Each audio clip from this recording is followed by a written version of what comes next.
देश की जनता ने तीसरी बार मोदी जी की सरकार बना दी, लेकिन उनके हिस्से में क्या आया? ये बजट अगर आप देखेंगे तो देश के करोड़ों लोगों को निराश करने वाला बजट है। उम्मीद थी कि अग्निवीर योजना बंद होगी, सेना की पुरानी भर्ती बहाल होगी। उम्मीद थी कि किसानों के एमएसपी दोगुना होगी। उम्मीद थी कि व्यापारियों को राहत मिलेगी, माताओं बहनों को, देश के लोगों को महंगाई से राहत मिलेगी। हर वर्ग निराश हुआ है। और इतना ही नहीं, जो बजट का हिस्सा था वो हर महत्वपूर्ण विभागों में कम किया गया है। सबसे पहले बात करते हैं सेना की। भारत की सेना हम सबके लिए गर्व और गौरव का विषय है। पिछले साल कुल बजट का 9.6% सेना का बजट निर्धारित हुआ था। इस बार कुल बजट का 9.4% सेना का बजट निर्धारित हुआ है। बात करते हैं एग्रीकल्चर की, कृषि क्षेत्र की। कुल बजट का 3.20% बजट कृषि क्षेत्र के लिए निर्धारित हुआ था। पिछले साल, इस साल वो घटकर 3.15% निर्धारित हुआ है। बात करते हैं स्वास्थ्य की।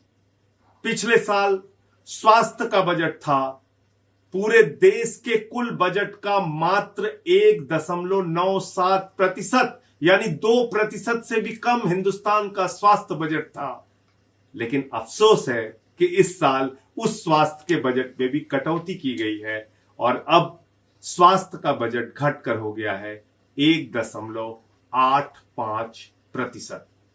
पिछले साल ट्रांसपोर्ट में जो बजट का हिस्सा था वो था 11.48%, वो भी घटाकर इस बार 11.28% कर दिया गया है। खाद की सब्सिडी, बड़ी चर्चा होती है इसकी कि किसानों के लिए मिलने वाली खाद पर छूट दी जाए। बार बार ये मांग करते हैं हम लोग। वो खाद की सब्सिडी भी घटा दी गई। पिछले साल वो बजट का 3.89% था, इस बार घटाकर 3.4% कर दिया गया। पेंशन, एक तरफ देश के करोड़ों कर्मचारी मांग कर रहे हैं कि पुरानी पेंशन की बहाली की जाए। लाखों लोग सड़कों पर प्रदर्शन कर रहे हैं। लेकिन पिछले साल पेंशन का बजट था 5.2%, उसको घटाकर इस बार कर दिया गया 5.05%। तो हर उस क्षेत्र में जिससे लोगों को राहत मिल सकती है, उसमें बजट में कटौती की गई।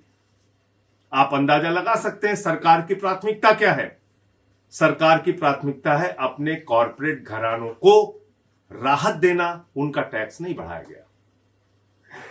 सरकार की प्राथमिकता है देश के छोटे लोगों को कर्ज के बोझ के तहत, टैक्स के बोझ के नीचे दबाना। और इसीलिए आपने देखा होगा शॉर्ट टर्म इनकम गेन और लॉन्ग टर्म इनकम गेन पर टैक्स बढ़ा दिया गया।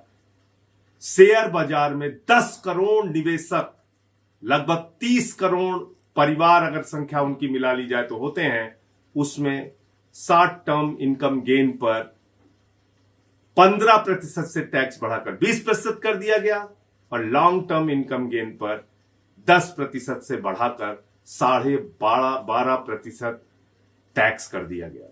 और आज इसी के कारण आपने देखा होगा कि शेयर मार्केट धड़ाम से गिर गई।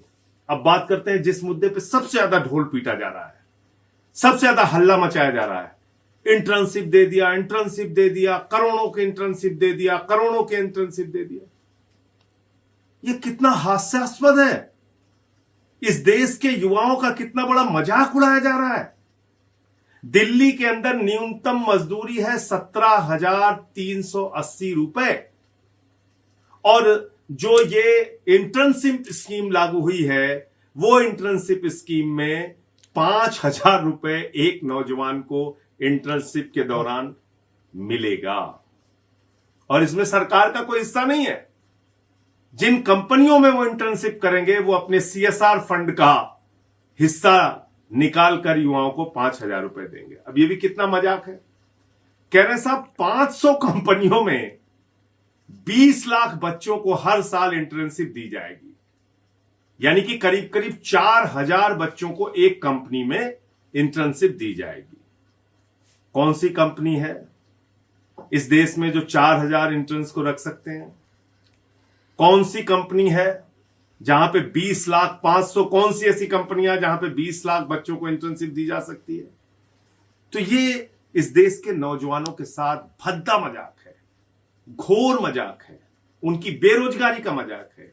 एक तरफ आप अग्निवीर योजना लाके सेना को ठेके पे रखते हैं, नौजवानों की पीठ पे छुरा मारते हैं। दूसरी तरफ इंटर्नशिप ये स्कीम लोगों को गुमराह करने के लिए, नौजवानों को सिर्फ एक झुंझुना पकड़ाने के लिए, वो भी 1 साल के लिए, जिसमें जॉब की कोई गारंटी नहीं, जिसमें कोई सरकारी विभाग में नौकरी मिल जाएगी इस बात की गारंटी नहीं।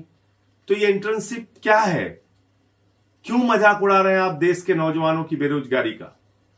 इसलिए मैं फिर से दोहरा रहा हूं कि यह बजट इस देश के करोड़ों लोगों को निराश करने वाला बजट है, जिसमें किसान भी शामिल हैं, जिसमें नौजवान भी शामिल हैं, जिसमें माताएं बहनें भी शामिल हैं, जिसमें देश का व्यापारी भी शामिल है। हर वर्ग से वोट तो लेते हैं मोदी जी, लेकिन बदले में झुंझुना थमाते हैं। ये सरकार बचाओ महंगाई बढ़ाओ बजट है। बिहार बिहार बिहार किया जा रहा है। आपको याद होगा 1,25,000 करोड़ देने का वादा प्रधानमंत्री ने 9 साल पहले किया था। आज दिया है 26,000 करोड़। कब तक पहुंचेगा पता नहीं, लेकिन ये 26,000 करोड़ रुपए उतना ही रुपया है मेरे मित्रों, जितना मेहुल चौकसी, नीरव मोदी और ललित मोदी अकेले लेके भाग गए।